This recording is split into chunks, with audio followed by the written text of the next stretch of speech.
Okay, so here's the timeline. Brittle bone disease, agoraphobia, DID, BPD, bipolar, all in the same content arc. I'm not trying to undiagnose anyone through my ring light here. It is possible to have multiple diagnoses. But then when the views drop and a new disorder shows up like a plot twist, it's the internet, and unfortunately, some people are gonna talk about it. Because this isn't about one creator, this is about a trend. Where mental illness is no longer a diagnosis, it is more so a vibe, a branding. It comes with aesthetic edits, alter introductions, and of course, in this case, we need the Mary Jane. And listen, interestingly, people with mental illness are allowed to have fun too. I can personally appreciate the stoned witchy altar introduction. Go for it. But when you're introducing an altar with, blowing the bong smoke, to me, it's feeling a little bit less like awareness and more like a limited time Hulu series. And I'm here to zoom out and ask, what happens when your trauma becomes algorithmically optimized? So if at the end of this video you're like, hey, so what did I just watch? Congratulations, you're in the right place. Make sure to like this video and subscribe, or don't. Free will is an illusion and the algorithm already knows what you want. Let's get into it.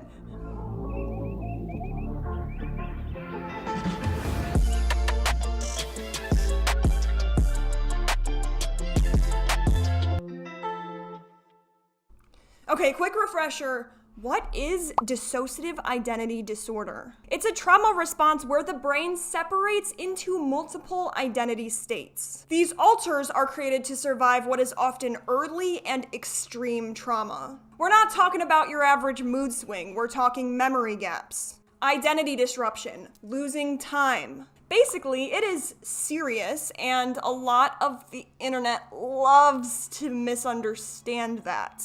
So it's 2025, trauma-based mental illness is now being treated as an aesthetic for clicks, and nothing screams clinical disorder like your good old bong hit and some witch energy. I'm in love with marijuana, makes me feel just like an iguana. I know I like you like no other in the Yeah, I mean, look, I'm not saying that you cannot have DID and enjoy some Mary Jane. I'm not saying that alters aren't allowed to have their own distinct vibe. But unfortunately, DID is one of the most doubted mental health conditions. People get called fakers before they even finish saying, hi, DID isn't real. That's not how DID works. Yeah, and I have a unicorn alter who pays my taxes. Now, I'm not gonna get too clinical, but during a DID evaluation, generally professionals will require you to stop taking different substances for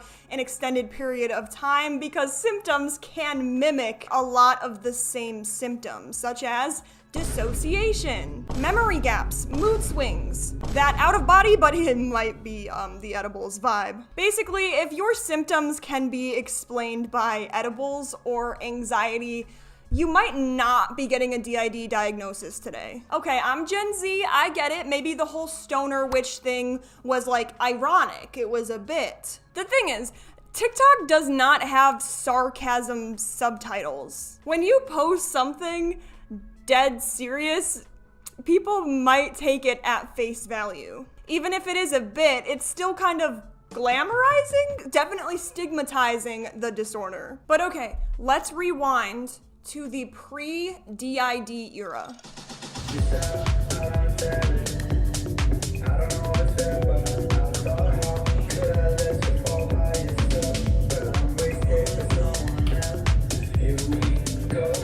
So we're getting ready for a protest iconic fit check, but they have casually dropped in the past that they do live with osteogenesis imperfecta, aka brittle bone disease. Now, I'm not a doctor, and OI varies from person to person.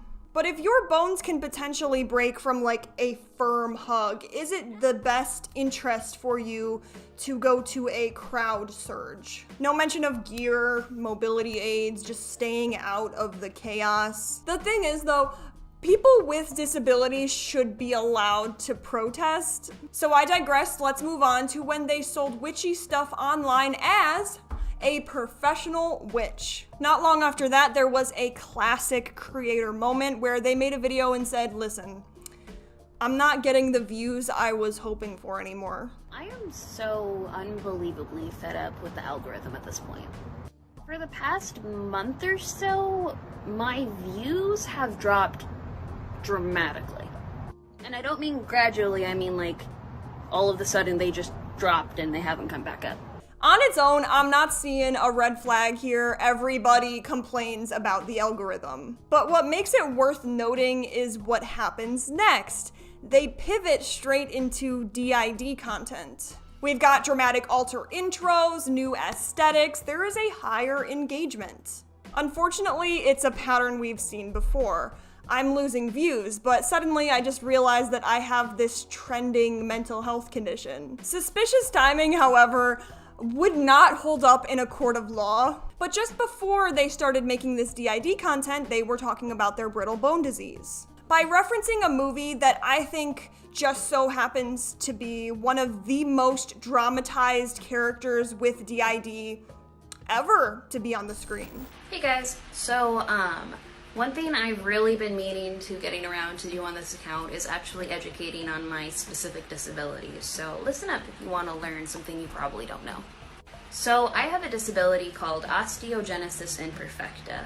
The only way I could think that most people would know what that is would be from the movie Unbreakable and Glass. If you remember the bad guy, that his disability where his bones break easy, that's what I have. So osteogenesis imperfecta pretty much just means that my bones break really easily. I also personally dislocate very easily. It's very common with my type of OI. A very common thing for people with this disability is that we often have chronic pain issues and major fatigue issues. The reason for this is because as we grow up, our bodies go through a lot of trauma, and that does leave a lasting impact on your physical health. All right, we're talking about our osteogenesis imperfecta, and they're referencing the movie Glass to explain it.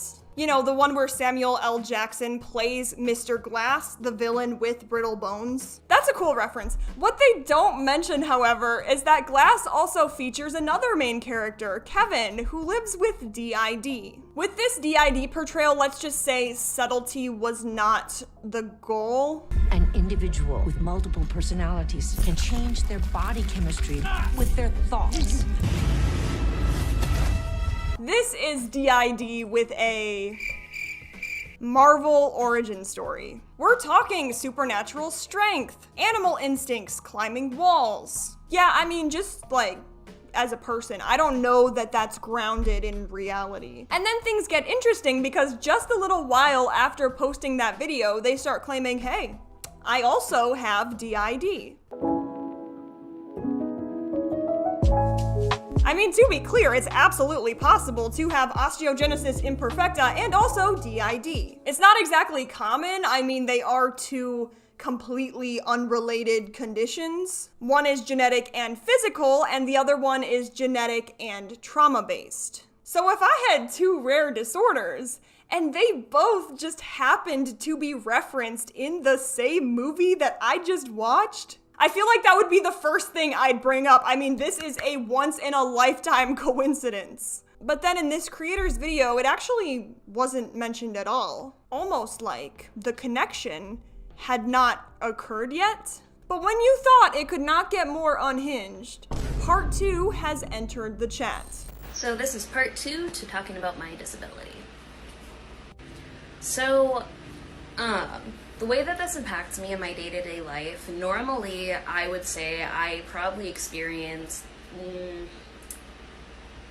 a dislocation a week, maybe. It's almost always my knees for me, but that's not the case for everybody.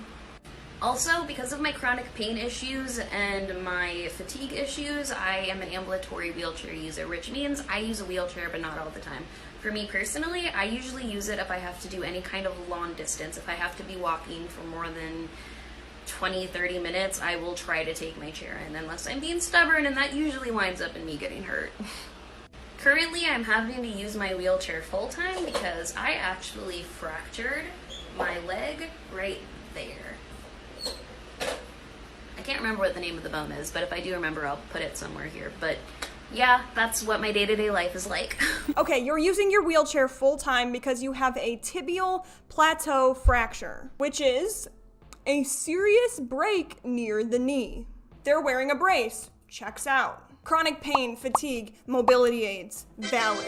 But the part that doesn't add up is when they are describing this fresh fracture, their legs are crossed. Which is wild because after a tibial plateau fracture, you should not be doing that. It puts strain on the healing bone, you risk displacement and re-injury, and if you're still in a brace or using a wheelchair, it's definitely not recommended. And then around this time, they quietly added DID to their TikTok bio. I'm not saying this is a red flag. I'm starting to see more of a pinkish hue though. A new disorder has entered the chat.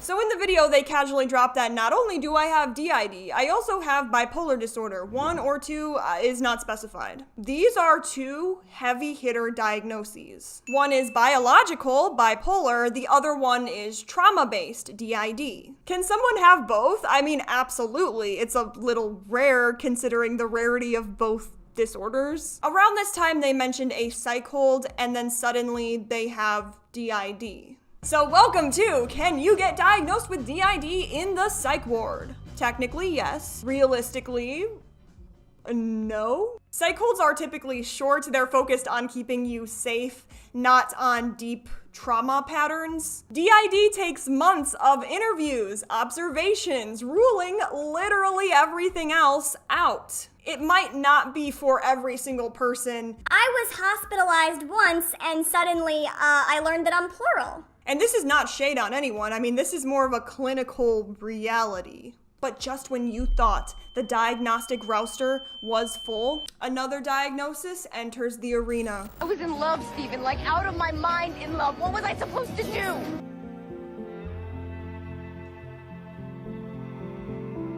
So now we're at, how many, diagnoses? Bipolar, BPD, DID, chronic pain. It's giving, DSM expansion pack. But no, wait, hold on, Michelle. DID and BPD are more commonly comorbid. They both commonly have trauma as their origin story. So yeah, it's kind of like your brain just has like multiple tabs open. I'm not a professional, so you can have BPD, DID, and bipolar disorder. In practice, that combo can be more rare, but even then, it takes a trauma-informed specialist to even begin sorting this out. At first, I thought they were mixing them up, like they thought that BPD equals bipolar disorder, but then you see the caption and it's like, please stop asking people with BPD why they stayed so long. Yeah, so that is borderline personality disorder coded. Naturally, the next step is a full-blown alter photo shoot for science. Post some random video to check if you are photogenic.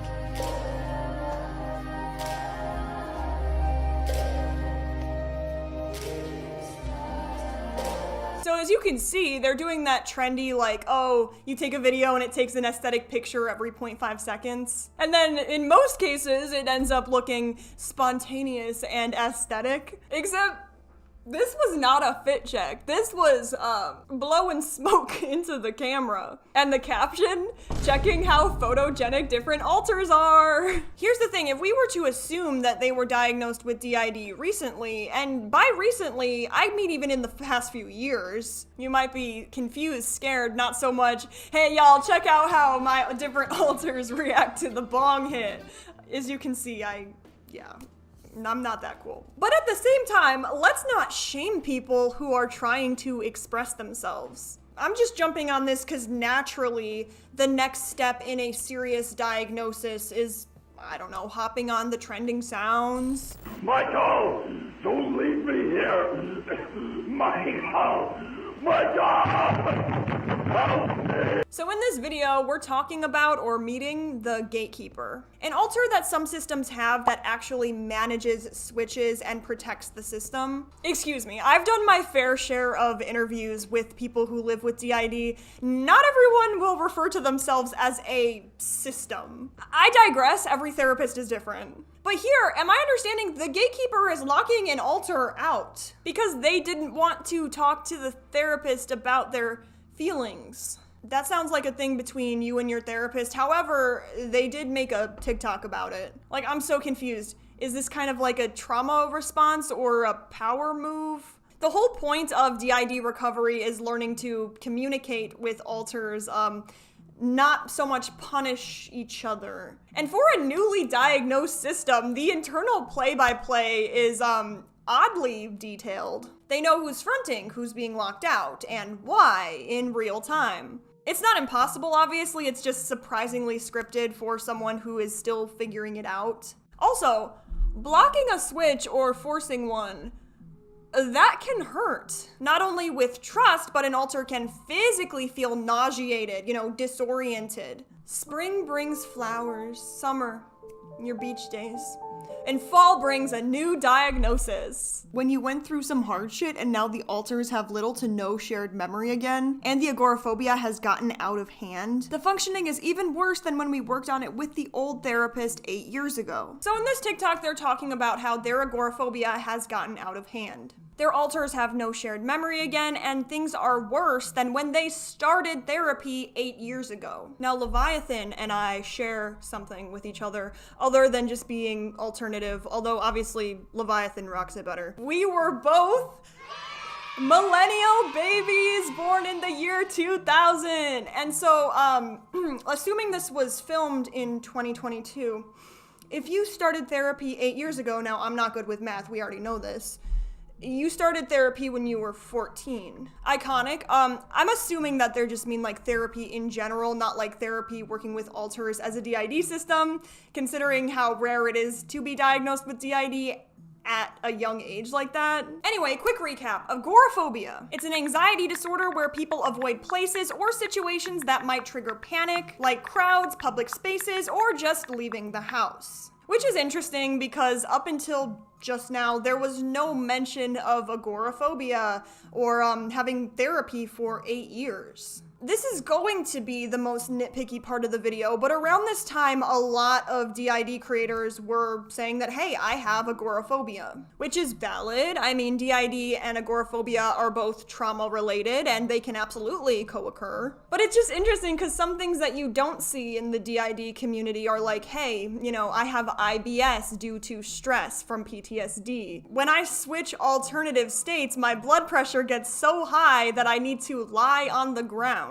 And obviously some people do talk about this, but also like, oh, this is my growth journey. This is what I'm working on in EMDR therapy. It's often the same cluster of highly visible or easily recognizable conditions. Trauma, anxiety, dissociation, agoraphobia. But nothing that sounds boring or unmarketable like IBS or high blood pressure issues. Anyway, name change, they are officially called the Leviathan system. Which, okay, that is a cool visual. Okay, Leviathan actually does mean a sea monster or a biblical beast. It's not exactly giving trauma-informed healing. And then around this time, their bio mentioned something to do with shapeshifting, and it's like, what does shapeshifting have to do with DID? This is not a werewolf AU. DID is a trauma disorder, not a fantasy trait generator? I'm sorry, they are talking about healing. Let's get into the Final Fusion rant. The doctor said to just start Final Fusion, you'll feel much better. When you pretend to be normal, just don't show the cracks forming. No one will be fighting for control anymore. Just avoid stress because this is like using school glue for a broken vase. Well, why are you upset? I took your weirdness away. Now you won't make people uncomfortable. Now you're just one person forever. Well, sorta. What do you mean you want functional multiplicity? Well, why would you only want a little bit of a disorder when you could be normal? I wasn't there. It does sound a little bit like the therapist was like, hey, let's stabilize. And they were just more like, Hey, you monster. I'm confused. Are they against functional multiplicity for themselves or for everyone? A quick breakdown. When you have DID, a goal in therapy might be final fusion or functional multiplicity. Final fusion is when all alters integrate into one identity or me. Functional multiplicity means the system still exists, but the parts can communicate, cooperate, and live life without so much chaos. But hold up, I could be so off here. Did Leviathan not just get diagnosed like last year? Genuine question, would a therapist be pushing for integration this early on? That's like showing up to one trauma session and being handed a diploma. Also, I love context. What therapy exactly are we doing here? We've heard about the cracks. I'm still waiting on the clinical tools though. Anyway, plot twist number 47 just dropped because let's go to the psych ward subplot. So the caption is, how did you manipulate the hospital staff into letting you leave after a 9-day cycle while still in psychosis? And the answer, the protector Nate said, don't ask me how I did it, I just did it, it was hard.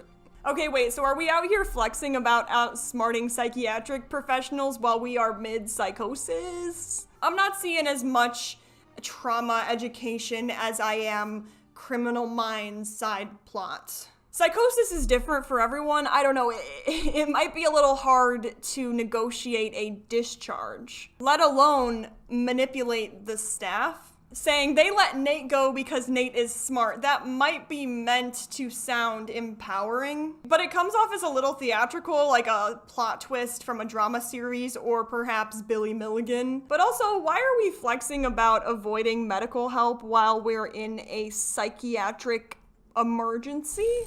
All right, so this performance arc must be dying down. No, we're gonna pivot one more time. This time calling out ableism online, and there is a little bit of contradiction. No. No. Guys, I need you to spam Rozzy chill. So the caption here is, when fake activists are actually ableist and think they know more than a psychologist because they saw a system online. Bruh, cause no, you right 110%. Except, hold on.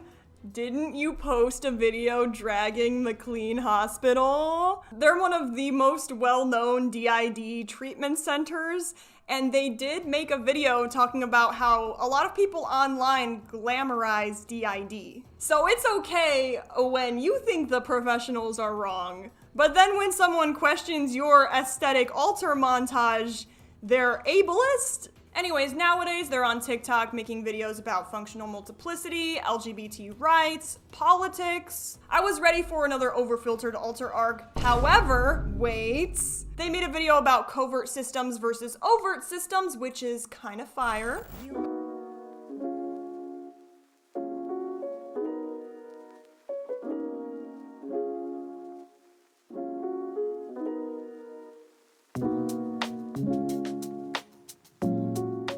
So when you are an overt DID system, your switches might be more noticeable. Your alters might have different names, voices, mannerisms. Sometimes there's a very dramatic change and it's noticeable that something is happening. Now, this is actually a very small percentage of people with DID. However, most of the people who are like famous online that have DID are overt systems. When you're a covert system, your switches might be more subtle. Alters might not be as openly identifiable, and if you don't know what's going on, you might just think the person is being like more moody or distant. And overt systems are easier to dramatize on TikTok or YouTube. You have distinct alters. You show switches on camera and make, skits or intros for each alter.